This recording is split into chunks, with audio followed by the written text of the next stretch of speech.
Hare Krishna, Hare Krishna, Krishna Krishna, Hare Hare, Ram, Hare Ram, Ram, Ram, Hare Hare. Let's take a little tour of our gardens. Govindas Gardens. There's 3 gardens here. This is the first one. So here's some of Krishna's flowers. Obviously I can't show you everything in a short video. Pole beans, asparagus, corn. These are 2 of our grains. We also grow barley. We got 300 corn plants growing here. 2 months every day we'll be eating fresh corn on the cob. What we can't eat, we dry it and then grind it into grains. So here's pole beans, 5 rows of pole beans, 5 rows of bush beans. And when these are done at the end of the summer, we shell them, put them in jars, and then cook them with other preparations. Hare Krishna, Hare Krishna, Krishna Krishna, Hare Hare, Hare Ram, Hare Ram, Hare Hare. Take a look over here. This is the greenhouse.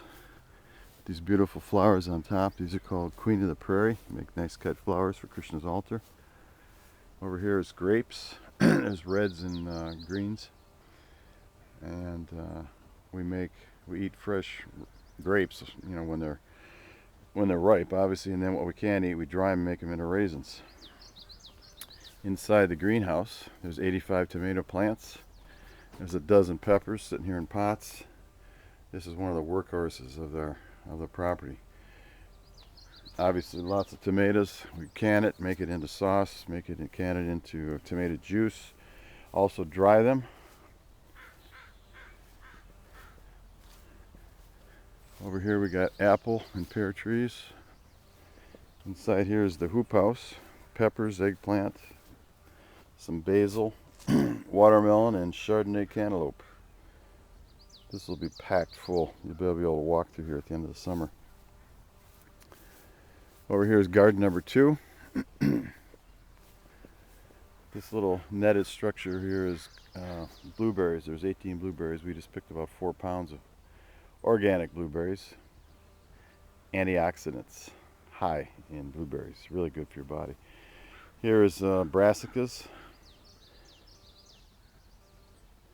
There's a section in the middle here. It's going to be all purple. Purple cauliflower, purple broccoli, purple kohlrabi, purple kale, and purple carrots.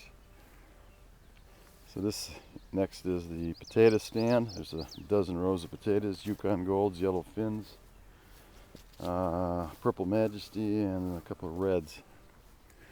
So we pulled these out at the end of the summer, clean them up, put them in boxes, store them in the garage, and we have potatoes all year. Over here is an Espalier Akane apple plant. 2 years old, it's got lots of apples on it. Krishna tells us in Gita, Annand, bhavani, bhutani, all living entities subsist on food grains. So our grains here are barley, corn, and beans. This is the winter and summer squash stand. Before we look at that, let's take a look at the field out here. The farmers, neighbors are cutting the grass. It got a little bit high this year, and they're baling it into these 6-foot wide bales you can see out there in the distance, and then they store them in barns and feed them to the cows.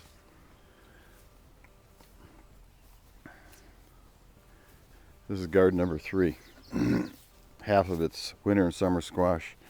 This blank spot here in the middle was cauliflower. I had about 8 or 10 cauliflower in here. Now it's got some carrots that are coming up hopefully, and some basil that's there, and some purple cabbage, and parsnips, a couple rows of parsnips. Hopefully that'll be there at the end of the summer. More brassicas, broccoli, and Brussels sprouts. And then here at the end is this beautiful stand of barley. This grain barley is so auspicious. It's one of the markings on Radharani and Krishna's lotus feet. So at the end of the summer I cut it, thresh it, winnow it, and dry it, and then and grind it into small barley flakes, and I use it as a cereal. It tastes just like oatmeal. So over here is sugar snap peas.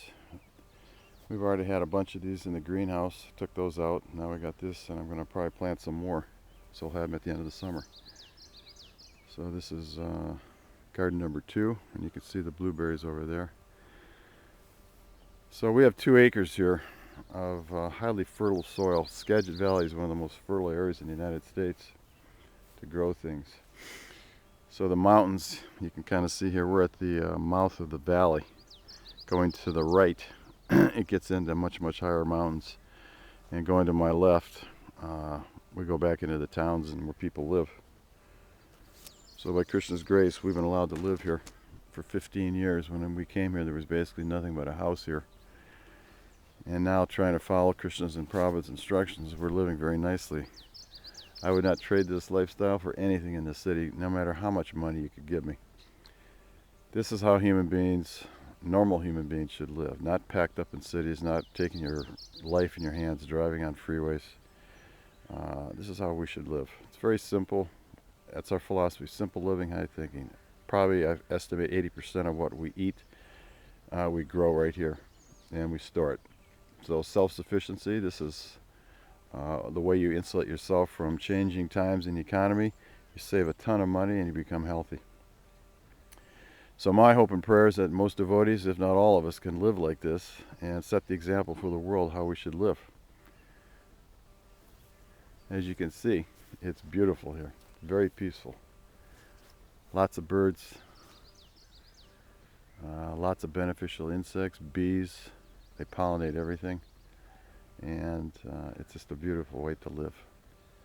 So Hare Krishna. If you want to know more, go to our website, Hare Krishna Society, also KrishnaConsciousnessMovement.com, and you can find many articles about Prabhupada. You know, they're mostly lectures from Prabhupada or something from his books, which explains this. We also do programs here. Weekly we do Bhagavad Gita class, kirtan, and then bi-weekly we do regular programs where all the devotees, all the local devotees can come and attend. So Hare Krishna. I hope you enjoyed the video. Haribol.